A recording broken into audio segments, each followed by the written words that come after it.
coronavirus disease, or also known as COVID-19. It was originated in Wuhan, city of China, and in early December 2019, it has spread swiftly with confirmed cases in practically every country across the world and has become a major worldwide public health disaster.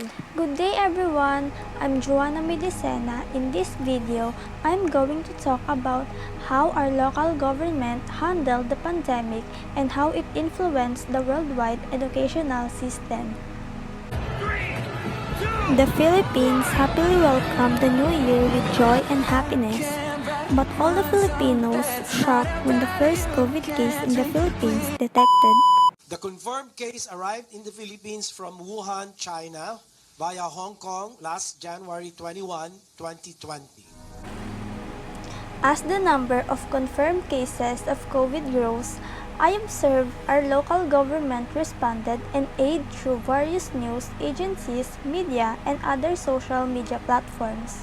Land, domestic air, and domestic sea travel to and from Metro Manila shall be suspended beginning March 15, 2020 and to end on April 14, 2020. Since the beginning of lockdown here in Metro Manila, the national government response to the pandemic has not been as good as in other countries. The OVP, led by our Vice President Leni Robredo, laid out a comprehensive plan to halt the vast transmission of COVID-19.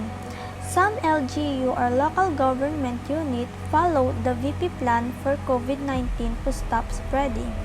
The idea is to initially employ free mass testing for all citizens to manage the number of infected and not affected people. Distribute funds to all citizens in order to maintain their standards of living and to open the economy.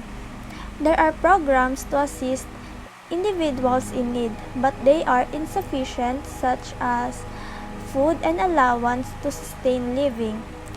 To restrict the spread of virus, mass testing has not been prioritized as a top priority. The performance of the LGU, led by Mayor Joy Belmonte, is commendable, but it is insufficient to address the full scope of the pandemic's impact on food, jobs, health, and economy. And we are seeing an empty classroom, void of any activity. Schools remain closed until August 24th because of the COVID-19 scare. Based on my holistic understanding of the impact of the pandemic in our education system, not just locally but also globally, the ways and means of learning were severely impacted. As the worldwide pandemic worsens, schools and workplaces are closing and the educational environment is being pushed to shift from traditional classroom or hybrid teaching modes to online learning teaching. Online learning has been taken out in the several countries in reaction to the COVID-19 pandemic, with the various types of online learning models being encouraged and adopted. This method is divided into two categories: synchronous classes, which uses digital devices and a camera to attend class, and asynchronous classes, which the student must complete and submit a task and submit to a specific platform.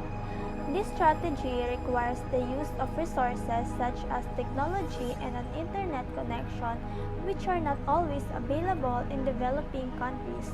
Several problems existed in the educational system throughout the outbreak, because this educational system is only available to those who can afford to obtain and pay for an internet connection and device. Based on what I've observed, the educational system is only for those who can afford it, particularly in online learning, while others who cannot afford it may utilize the modular plan, which many students struggles with due to a lack of guidance.